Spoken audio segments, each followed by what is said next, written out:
They say success is the best revenge, but sometimes revenge is a dish best served in front of the entire board of directors. Ethan thought he had it all: the corner office, the Italian suits, and the 23-year-old mistress he left his loyal wife for. He walked into the company gala, thinking he was the king of the world. But the moment the double doors swung open, his blood turned to ice. Because the woman walking in wasn't the broken housewife he abandoned.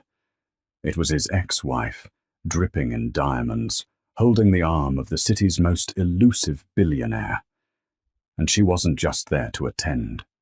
She was there to take everything he had built. This is the story of the night Ethan realized he made the biggest mistake of his life. The reflection in the floor-to-ceiling mirror of the penthouse suite at the Pierre Hotel told Ethan exactly what he wanted to hear. He was a winner.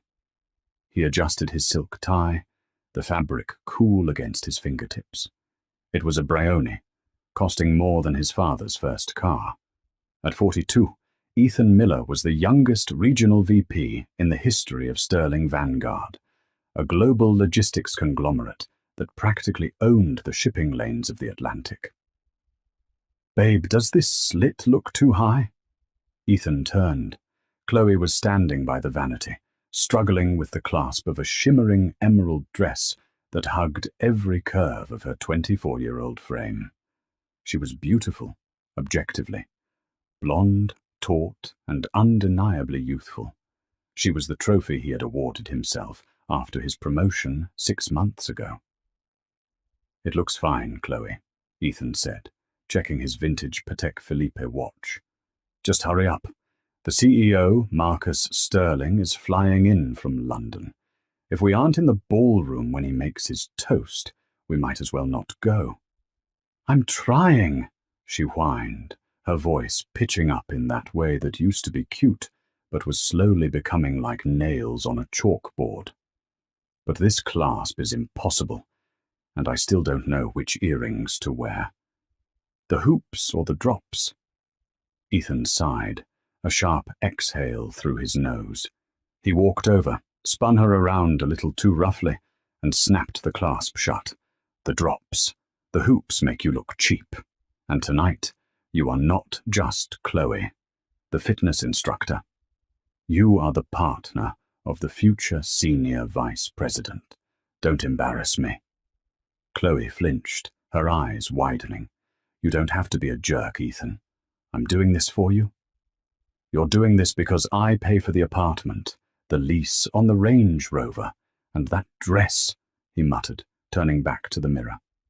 As he looked at himself, a flash of memory intruded, uninvited and unwelcome.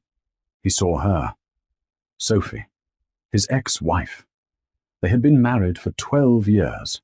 Sophie had been there when Ethan was an intern fetching coffee.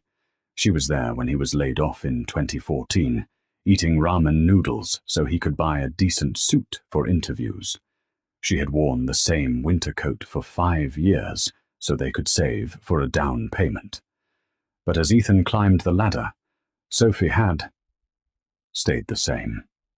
She gained a little weight after their second miscarriage. She stopped wearing makeup. She preferred reading books on the couch to networking at cocktail bars. She was comfortable. And Ethan, now dining with venture capitalists and flying business class, decided he was allergic to comfortable. He remembered the day he left her. It was a Tuesday. He didn't yell. He just handed her the papers and said, "I've outgrown this, Sophie. I need someone who fits my future, not my past." She hadn't screamed. She hadn't thrown a vase. She had just looked at him with eyes that seemed to age 1,000 years in a second, and whispered, "Be careful what you wish for, Ethan." That was 2 years ago. He hadn't seen her since. He sent the alimony checks to a P.O. box in upstate New York. He assumed she was living in some small cottage, knitting blankets and crying over old photo albums. "Ready?" Chloe asked, snapping him back to the present. She had put on the drop earrings. She looked stunning, in a vacant, magazine cover sort of way. "Let's go," Ethan said, grabbing his keycard. "Tonight is going to be the best night of my life." He was half right. The grand ballroom of the Pierre was a sea of black tuxedos and designer gowns. The air smelled of expensive perfume, truffle oil, and ambition. This was the Sterling Vanguard annual gala, the single most important event on the corporate calendar. Ethan swept into the room with Chloe on his arm, immediately scanning the crowd for targets. "Wow," Chloe whispered, clutching his bicep. Is that the guy from Shark Tank?" "Keep your voice down," Ethan hissed, smiling tightly at a passing board member. "Act like you belong here." He navigated the room with the precision of a shark. He shook hands with the CFO, laughed too loudly at a joke made by the head of marketing, and deftly steered Chloe away from the open bar before she could order a brightly colored cocktail that screamed tourist. "Ethan, my boy!" Ethan beamed, turning to face a portly man with a cigar in his breast pocket. It was whimsical Jerry Taxman, the current senior VP, the man whose job Ethan was actively trying to steal. "Jerry, good to see you," Ethan said, shaking his hand firmly. "You remember Chloe?" Jerry's eyes dipped to Chloe's neckline for a lingering second before coming back up. "Ah, yes. The delightful Chloe. Much livelier than your previous accompaniment, I must say." Ethan's smile didn't falter. "We're all about looking forward, Jerry. Speaking of which, I saw the Q3 numbers for the Atlantic division. Looks like my team is carrying the weight again." Jerry's jovial face hardened slightly. "Careful, Ethan.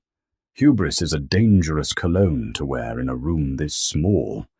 Marcus Sterling is here tonight to announce the new restructuring. Don't count your chickens." "I don't count chickens, Jerry. I count profits," Ethan quipped.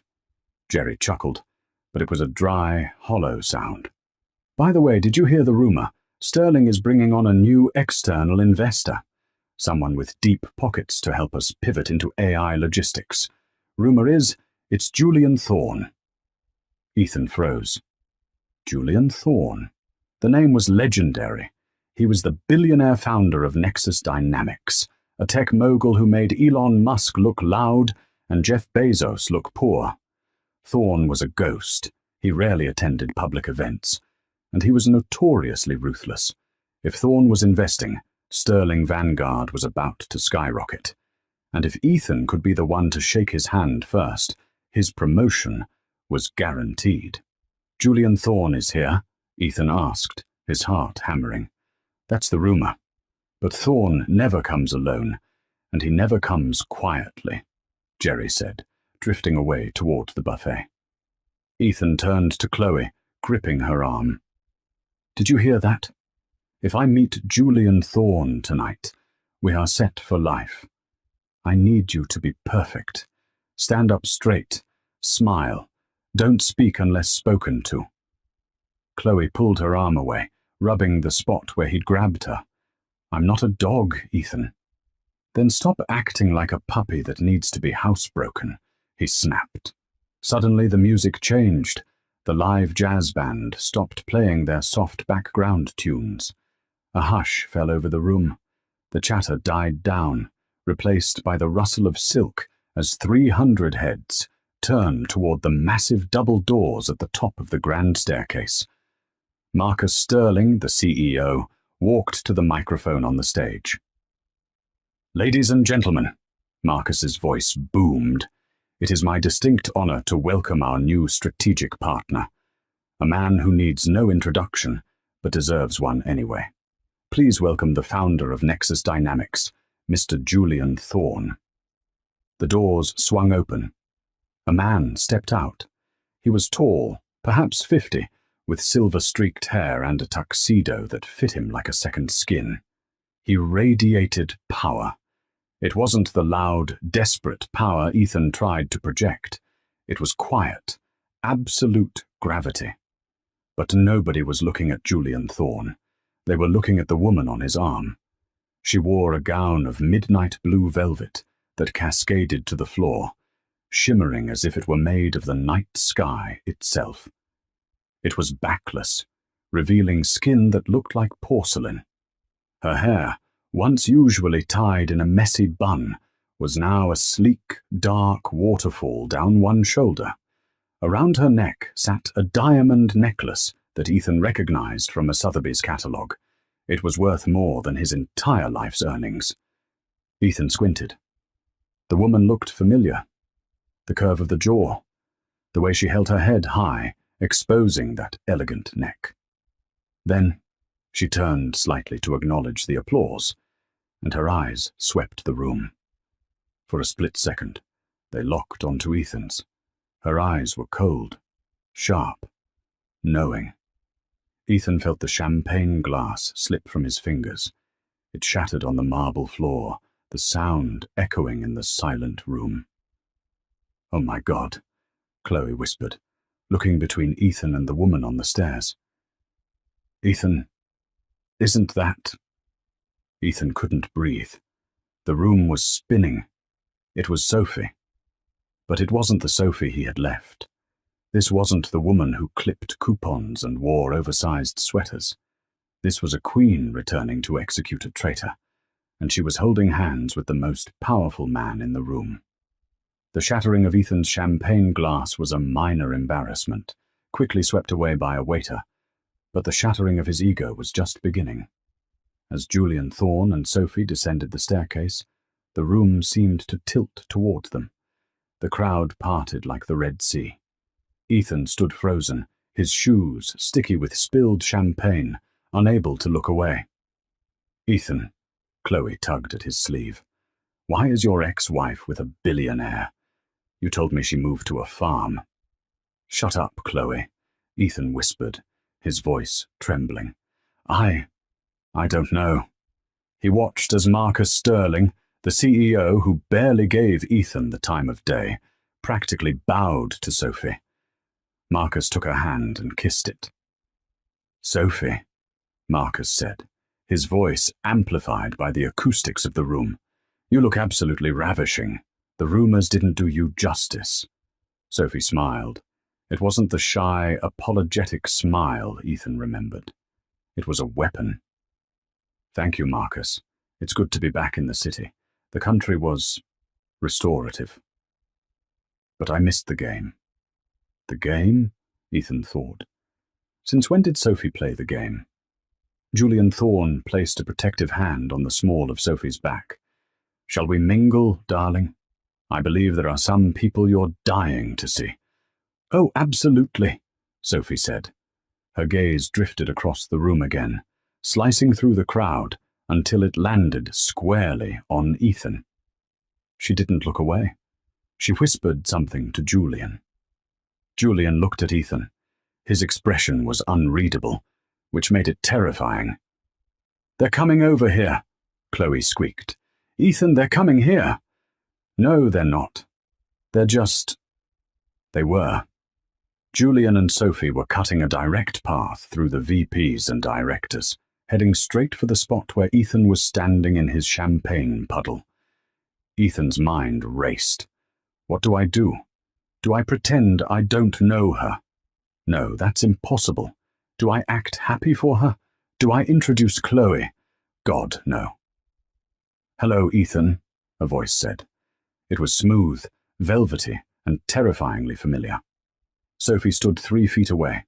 Up close, the transformation was even more jarring. Her skin glowed. She smelled of jasmine and money.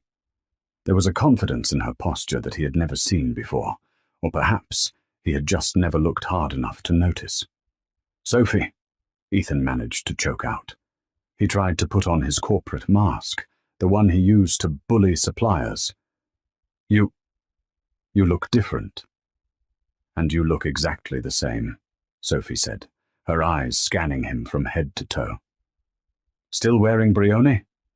I always told you the shoulders were too padded. It makes you look insecure." Chloe let out a small gasp. Ethan stiffened. I didn't expect to see you here. I thought you were in upstate? I was, Sophie said pleasantly. I spent the last 2 years doing a lot of thinking, and a lot of working.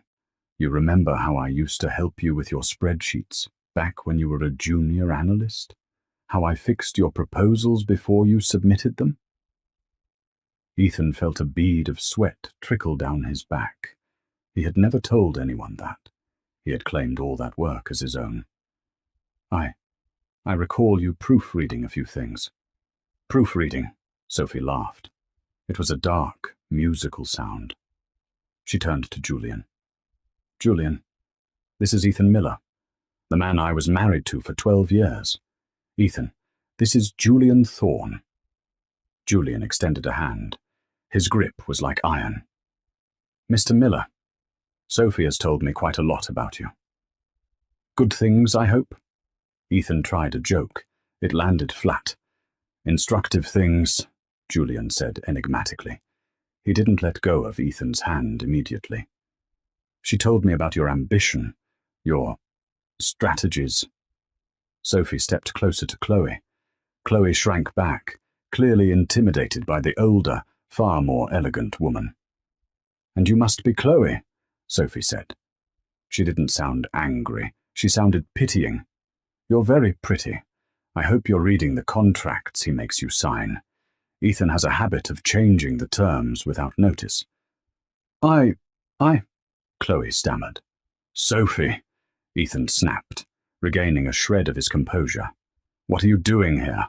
Really? Did you latch on to Mr. Thorne to get back at me? Because if so, it's a little desperate, don't you think? The circle of people around them went silent. Jerry Taxman was watching with his mouth open. Sophie didn't flinch. She just smiled, and for the first time, Ethan saw the trap snap shut. Oh, Ethan, she said softly. You think I'm here as Julian's +1? You think I'm just the girlfriend? She reached into her clutch and pulled out a sleek, black business card. She tucked it into the breast pocket of Ethan's expensive suit. I'm not his date, Ethan, she whispered, leaning in close so only he and Chloe could hear. I'm his partner. I own 50% of the new venture capital firm that just bought the controlling stake in Sterling Vanguard, which means, as of 10 minutes ago, I'm your boss. The music in the ballroom swelled, a waltz, ironically cheerful given that Ethan felt like he was standing at his own funeral. The business card in his pocket felt heavy, like a piece of lead dragging down the fine silk of his suit jacket. Partner. Controlling stake. Boss. The words bounced around his skull, colliding with his ego and shattering it into panic. Ethan! Chloe's voice was high and thin. She was tugging at his sleeve again, her nails digging in. Ethan. What did she mean? Is she lying? She has to be lying. Housewives don't buy companies. Ethan shook her off, harder this time. Quiet, Chloe. I need to think. He looked around the room. The atmosphere had shifted. Before, he was just another executive in a room full of them. Now, he felt like a spotlight was burning a hole in his back. He saw heads leaning together. He saw Jerry Taxman whispering to the CFO, their eyes darting toward Ethan, and then quickly away. They knew. Everyone knew. I need a drink, Ethan muttered. He walked blindly toward the bar, leaving Chloe standing alone in the middle of the crowd. He ordered a double scotch, neat. His hands were shaking so badly some of the amber liquid sloshed over the rim onto his knuckles. He downed it in one burn. Rough night, Miller? Ethan spun around. It was Jerry Taxman. The jovial senior VP wasn't smiling anymore. He looked pale, sweating slightly despite the air conditioning. Jerry, Ethan hissed, stepping closer. Tell me it's a joke. Tell me Sophie is playing some sick game. There is no way. She owns a stake in Sterling Vanguard. She coupons for paper towels, Jerry. She doesn't negotiate mergers." Jerry looked at Ethan with a mixture of pity and disgust. He took a sip of his martini. "You really didn't know? God, you are blind." "Didn't know what?"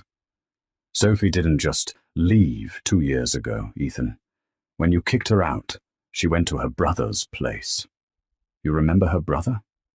David, the math nerd, the one who lives in a basement?" Ethan scoffed.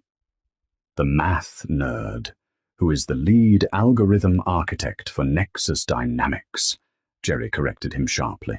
Sophie moved in with him. Apparently she needed a distraction from the divorce. So she started helping him with his work. Turns out, the woman you treated like a maid has a genius-level aptitude for logistical pattern recognition. She fixed a coding bottleneck in Julian Thorne's supply chain AI that saved his company $300 million in a single quarter. Ethan felt the blood drain from his face. "What?" "Thorne hired her on the spot," Jerry continued, lowering his voice. "She didn't just get a job, Ethan. She became his secret weapon. The Oracle, that's what they call her in Silicon Valley. She's been the brain behind Thorne's acquisitions for 18 months. And when the opportunity came to buy into Sterling Vanguard, well, she specifically requested this deal." Jerry patted Ethan on the shoulder. It felt like a priest consoling a condemned man. "She didn't come here to visit, son. She came here to clean house. And you're the dust." Ethan stumbled back. The room was spinning. He looked across the ballroom. Sophie was holding court. She was laughing at something Marcus Sterling said, her hand resting lightly on Julian's arm. She looked radiant, powerful, and utterly untouchable. Anger, hot and irrational, surged through Ethan. This was his world. She was an interloper. She was the woman who used to ask him how to restart the router. She had no right. He marched across the floor.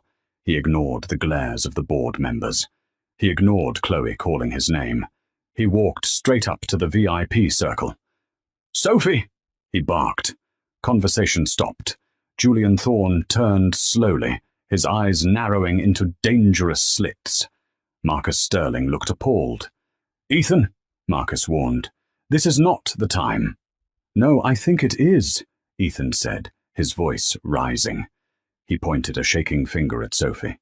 "You think you can just walk in here and pretend to be some corporate genius? I know you, Sophie. I know who you really are. You're doing this to get back at me because I left you for someone younger and better." The silence that followed was deafening. Even the band seemed to quiet down. Sophie didn't look angry. She handed her champagne flute to Julian, who took it without breaking eye contact with Ethan. Sophie took a step forward. She was shorter than Ethan, but in that moment she loomed over him like a giant. "Someone better?" Sophie repeated, her voice calm, carrying effortlessly through the hush. She glanced at Chloe, who was cowering a few feet away, looking like she wanted to dissolve into the carpet. "Ethan," Sophie said, her tone conversational, "do you remember the Project Atlas proposal? The one that got you your first promotion to regional manager?" Ethan blinked, thrown off guard. Yes. What does that have to do with?" "You were stuck on the distribution model for 3 weeks, Sophie said. "You were going to pitch a hub-and-spoke model. I told you it was outdated. I sat up with you until 4 a.m., rewriting the entire proposal to focus on decentralized fulfillment centers. You presented it the next morning. You took the credit. You got the raise. You bought a boat." She took another step closer. "And the Q4 crisis of 2019, when you lost the manifesto for the medical supplies shipment? Who recovered the data from your corrupted hard drive while you were crying in the bathroom? Me." "Stop it," Ethan whispered. "You didn't leave me because you outgrew me, Ethan," Sophie said, her voice dropping to a lethal whisper that only the circle could hear. You left me because you were terrified. You knew, deep down, that the only reason you were successful was that I was propping you up. You wanted a trophy wife like Chloe because she doesn't challenge you. She doesn't know that you're a fraud. I am not a fraud, Ethan yelled.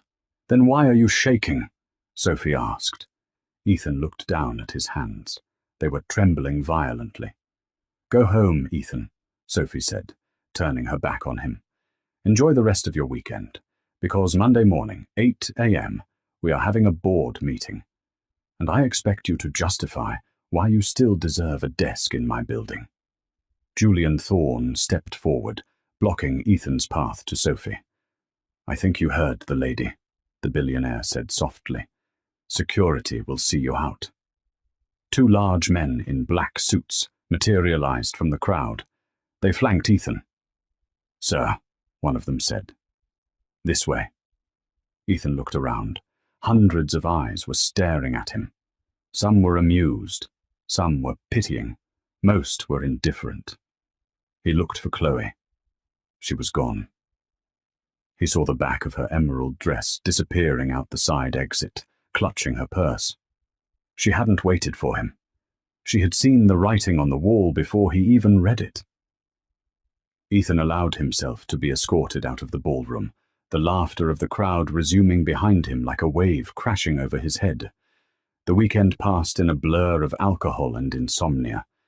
Ethan sat in his penthouse, which he suddenly realized he might not be able to afford next month, staring at the skyline. Chloe hadn't come home. She sent a text on Sunday morning. I'm staying at my sister's. Don't call me. This is too much drama. He was alone. For the first time in his life. Truly alone. But Ethan Miller was a survivor, or so he told himself. By Monday morning, he had showered, shaved, and put on his power suit, a navy charcoal custom fit. He convinced himself that Sophie was bluffing. She couldn't fire him without cause.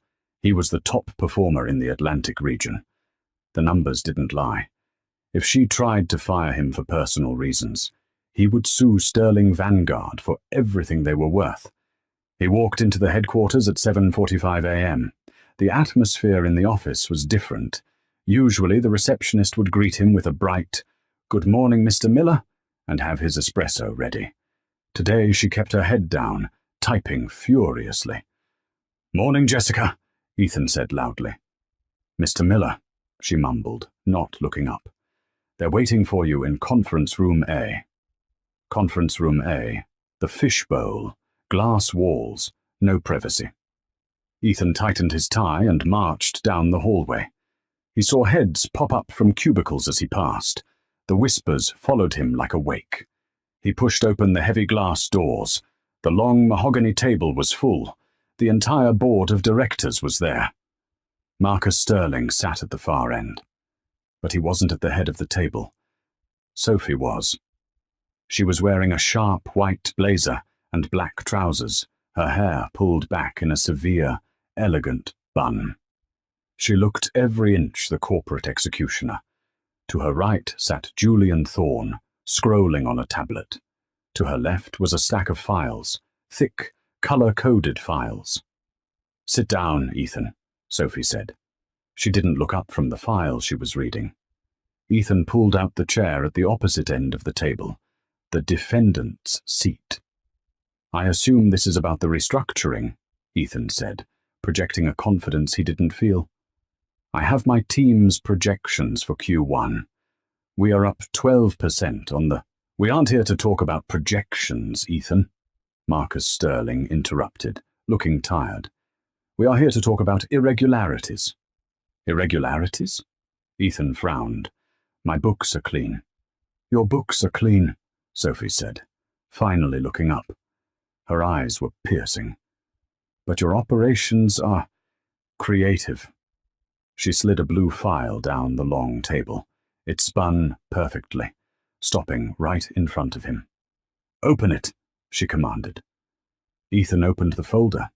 It was a log of shipping manifests from the last 6 months. Highlighted in neon yellow were dozens of entries labeled Priority Expedite. "Explain the Priority Expedite surcharge," Sophie said. "It's standard," Ethan said, shrugging. "Clients pay extra for faster docking. It increases margin." "It increases your margin," Sophie corrected, "because you aren't booking these through the company system. You're using a third-party vendor called Miller Logistics Solutions to handle the expediting, a shell company registered in the Cayman Islands." The room went dead silent. Ethan's mouth went dry. That is a consulting arm I set up to handle overflow. It's perfectly legal." "It's a conflict of interest," Julian Thorne spoke up, his voice low and bored. "And it's embezzlement. You're charging sterling clients a premium, routing the money to your shell company, paying the dock workers a bribe to skip the line, and pocketing the difference. You've skimmed nearly $400,000 in 8 months. That's a lie." Ethan slammed his hand on the table. "You can't prove that." Sophie smiled. It was the scariest thing he had ever seen.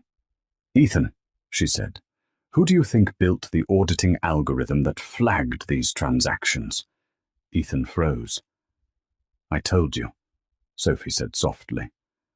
"I'm good with patterns. I was looking at the sterling data stream on Saturday night. It took me about 20 minutes to find your shell company. You used your mother's maiden name as the registered agent." "Sloppy." Ethan looked at Marcus. "Marcus, you can't believe this. She's my ex-wife. She's vindictive. She planted this." Marcus shook his head slowly. "The bank records match, Ethan. We verified it this morning. You've been stealing from us." "I made this company millions," Ethan shouted, standing up. "I am the reason the Atlantic Division exists. You owe me." "You made yourself millions," Sophie said, standing up as well. She didn't shout. She didn't have to. "And you did it on the backs of people you thought were too small to matter. Just like you did to me." She picked up a single piece of paper from the stack. "This is your termination letter," she said. "Effective immediately. For cause. Which means no severance, no stock options, and no reference." "You can't do this," Ethan gasped. "I have a non-compete. I know the trade secrets. If you fire me, I'll go to the competition. I'll go to FedEx. I'll go to Maersk." Julian Thorne laughed. It was a dry, sharp bark. "Mr. Miller," Julian said. "Sophie didn't just find the embezzlement. She also found the emails where you were trying to sell Sterling's client list to a competitor in China." Ethan's knees gave out. He sat back down heavily. He had sent those emails 3 weeks ago. He thought he had deleted them. "That's corporate espionage," Julian said. "We aren't just firing you, Ethan. We're pressing charges. The FBI is waiting in the lobby." Ethan looked at Sophie. He searched her face for a trace of the woman who used to make him chicken soup when he had the flu, the woman who had cried when he left her. "Sophie," he pleaded, his voice cracking. "Please, I'm sorry. I screwed up, okay? I was an idiot. But prison? You can't let them send me to prison. We were married. We were family." Sophie looked at him for a long moment. Her expression softened, but not with kindness, with closure. "We were family, Ethan," she said. "But you killed that family. You said you wanted a future that didn't include your past." "Well," she gestured to the glass doors where 2 federal agents were now visible, talking to the receptionist. "Here is your future. I hope it fits." "Get him out of here," Marcus Sterling said, turning his chair away. As the agents entered the room, handcuffs gleaming under the fluorescent lights, Ethan looked at Sophie one last time. She wasn't looking at him anymore. She was already looking at the next file, talking to Julian about optimizing the supply chain for the European market. She had already moved on. The federal indictment landed with the force of a bomb, but the fallout was a slow agonizing suffocation because of Ethan's high profile within the logistics industry and the sensational, almost cinematic nature of his ex-wife taking him down. The media latched onto the case like piranhas. The headlines were relentless and humiliating. From penthouse to prison, the fall of Ethan Miller. The X Factor, how one woman's brilliance exposed a corporate fraud. Sterling Vanguard executive indicted on 12 counts of wire fraud and embezzlement. Ethan's assets were frozen immediately. The penthouse suite at the Pierre, the symbol of his arrival into the elite, was the first casualty. The hotel management, wanting to avoid a PR nightmare, terminated his lease within 24 hours. His belongings, Italian suits, designer shoes, the imported humidor, were unceremoniously packed into cardboard boxes and left in the service lobby. The vintage Patek Philippe watch, his pride and joy, seized by federal marshals as evidence of assets purchased with illicit funds. But the isolation was worse than the poverty. Ethan sat in a holding cell, wearing an orange jumpsuit that smelled of bleach and sweat, waiting for his bail hearing. He used his one phone call to try and reach Chloe. It went straight to voicemail. Then, a disconnect tone. She had changed her number. The trial began 3 months later. It was a spectacle. Ethan sat at the defense table, looking gaunt. He wore a cheap, off-the-rack suit his public defender had scrounged up. It was a polyester blend that hung loosely on his frame, a stark contrast to the tailored Brioni he had worn the night of the gala. Chloe was the prosecution's star witness. When she walked into the courtroom, she didn't look like the glamorous trophy girl anymore. She wore a modest cardigan and little makeup. She refused to make eye contact with Ethan. Ms. Davis, the prosecutor asked, pacing in front of the jury box. Did Mr. Miller ever discuss the source of his additional income? He bragged about it, Chloe testified, her voice thin and trembling. He told me that corporate budgets were just suggestions for people smart enough to work around them. He called it his stupidity tax on the company. He said only suckers play by the rules. And did he ever mention his ex-wife, Sophie? Chloe hesitated, then nodded. Yes, frequently. He used to mock her. He called her dead weight. He told me he was glad he got rid of her before he made his real money, so she couldn't touch it. A ripple of disgust went through the courtroom. The jurors, ordinary people who likely clipped coupons and paid their taxes, looked at Ethan with open disdain. Ethan closed his eyes, wishing the floor would open up and swallow him whole. But the final nail in the coffin was Sophie herself. When she took the stand, the atmosphere in the room shifted. She didn't look like a vengeful ex-wife. She didn't look angry. She looked like a CIO. She wore a sharp navy blazer, her hair pulled back in a professional bun. She answered questions with the cold, mathematical precision of the algorithm architect she was.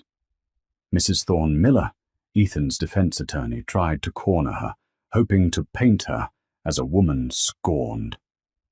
Isn't it true that you orchestrated this entire investigation out of bitterness?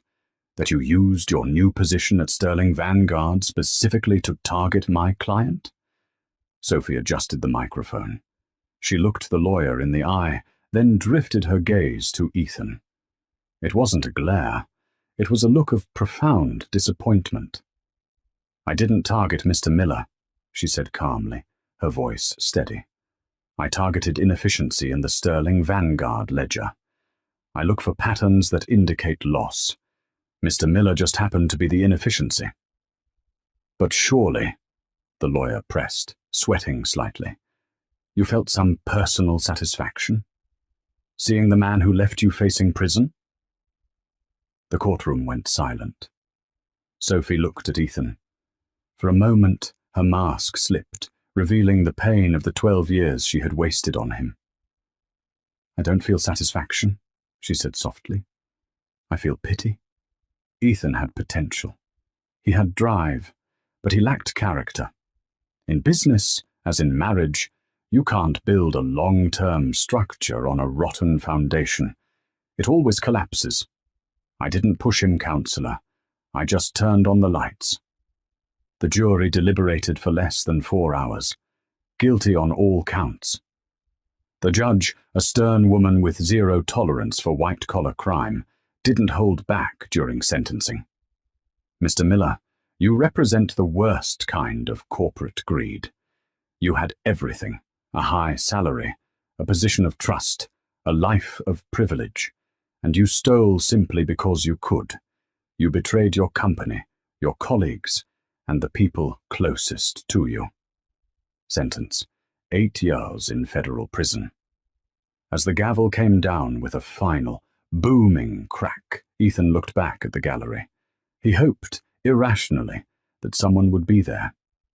Jerry Taxman? His old drinking buddies? Anyone?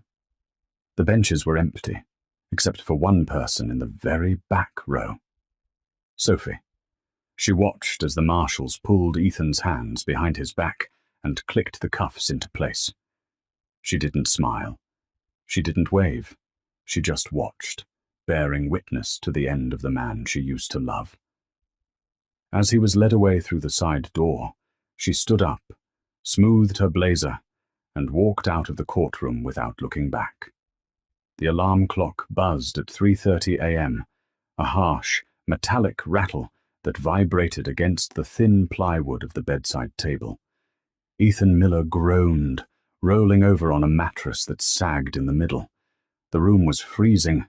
It was a studio apartment above a detached garage in weeping, industrial New Jersey, miles away from the glittering skyline of Manhattan. The air smelled faintly of gasoline and damp drywall. He sat up, rubbing his face. His hands, once manicured and soft from handling nothing heavier than a fountain pen, were now rough. Calluses thickened his palms, and dirt was permanently etched into the cuticles, no matter how hard he scrubbed. This was his life now. Ethan had been released on parole 6 months ago. He had served nearly 5 years of his 8-year sentence. He had lost the weight of the good life. The paunch from business dinners was gone, replaced by a gaunt, wiry frame forged by prison rations and anxiety. His hair, once perfectly styled with expensive gel, was thinning and grey at the temples. He stood up and walked to the small kitchenette. He poured instant coffee granules into a chipped mug and added hot water from the tap. He didn't own a coffee maker. He didn't own a microwave. He didn't own a television. He drank the bitter sludge black. He had a shift starting at 4:30 a.m. at the Redwood Distribution Center.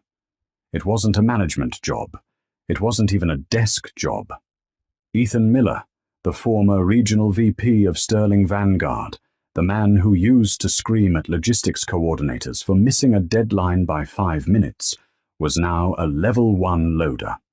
He spent 10 hours a day moving pallets of dog food and bulk paper towels from a conveyor belt onto a truck.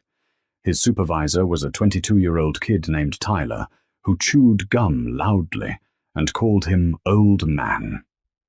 Ethan finished his coffee and pulled on his work uniform, a neon yellow safety vest over a grey thermal shirt. He caught his reflection in the window. For a second, the ghost of his old self flickered there.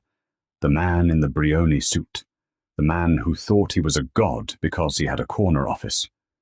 That man was dead. He grabbed his keys and walked out into the cold rain. As he unlocked his rusted 2008 Honda Civic, his phone buzzed. It was a notification from LinkedIn. He hadn't deleted the app, a form of self-torture he couldn't quite give up. Trending news. Nexus Dynamics announces record-breaking Q4 profits following European merger. Ethan froze. His thumb hovered over the screen.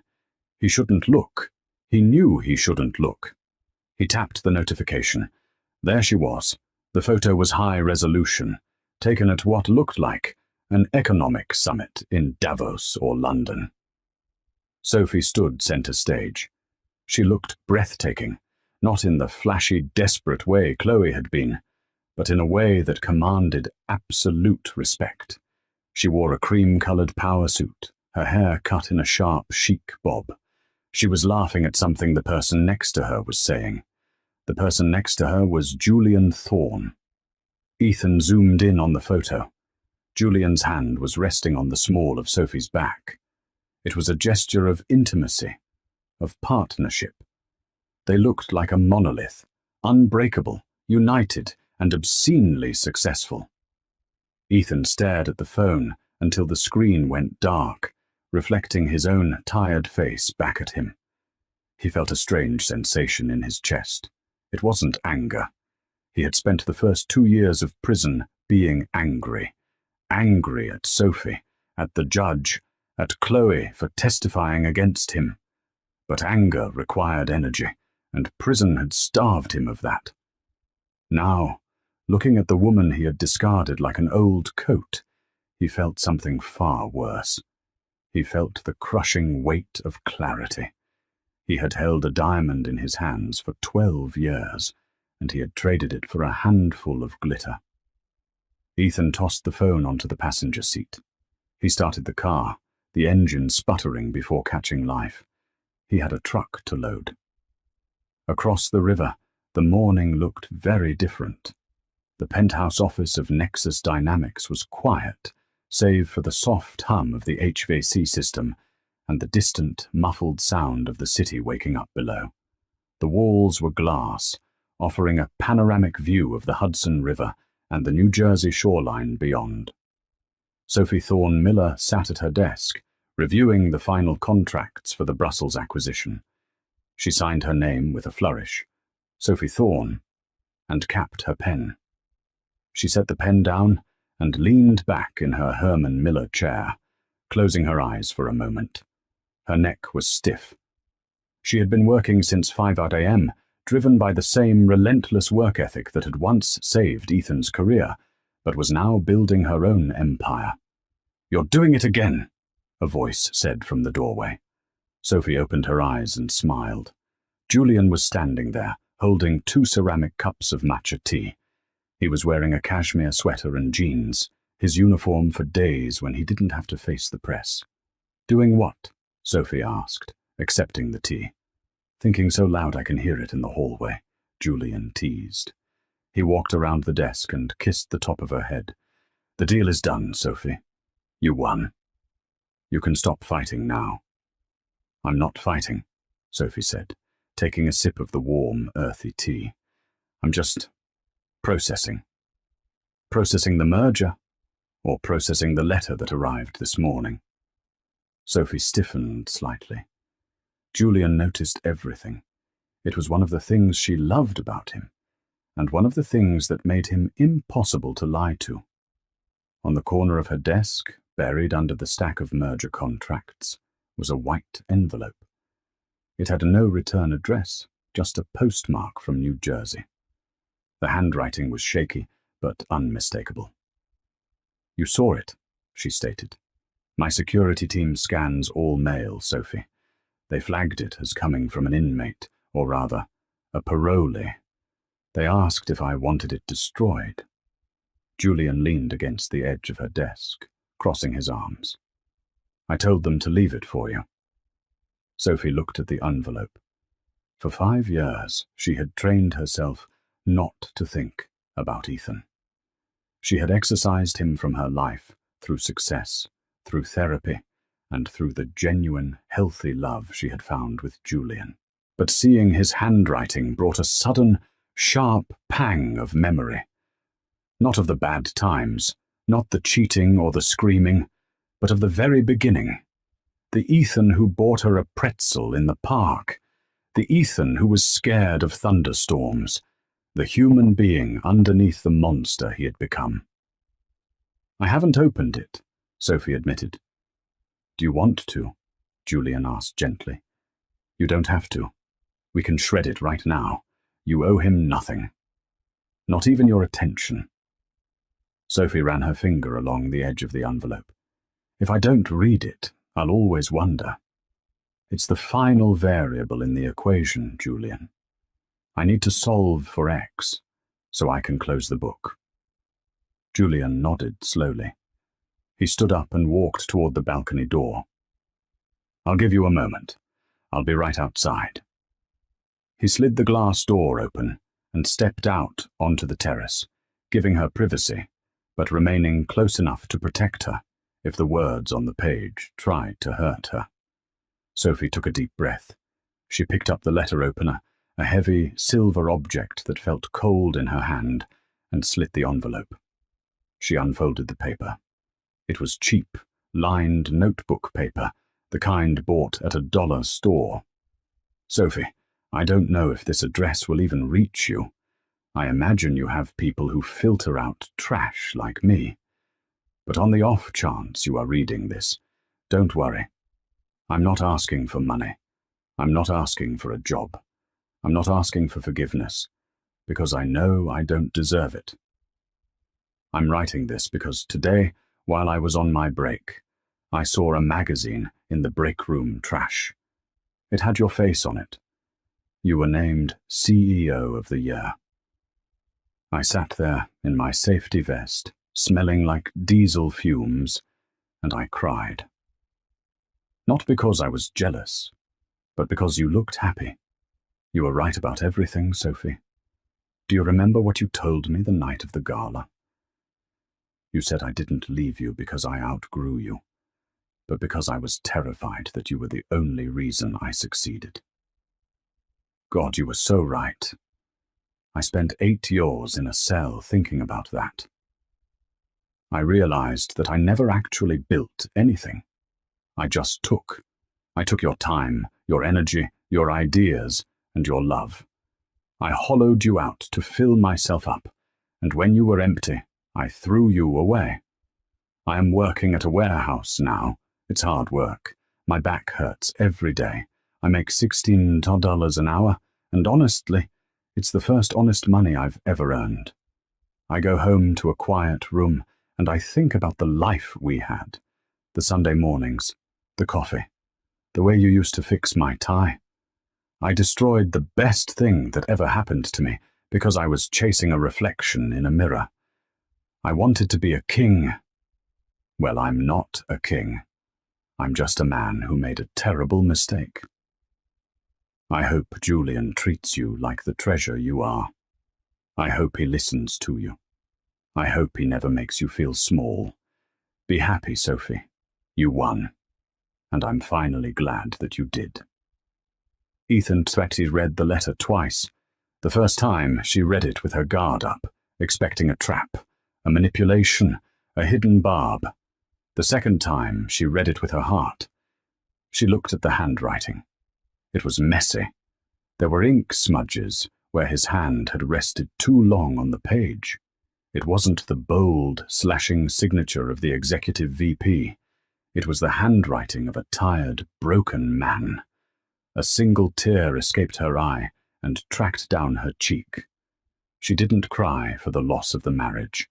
That had been dead for a long time. She cried for the tragedy of it all, the waste. Ethan had all the potential in the world, but he had let his ego rot him from the inside out. He had to lose everything to find his humanity. It was a heavy price to pay for a soul. Sophie wiped her face and stood up. She walked to the glass doors and slid them open. The wind off the Hudson was brisk, carrying the scent of salt and city grit. Julian turned from the railing. He saw the paper in her hand. He didn't ask what it said. He just looked at her face.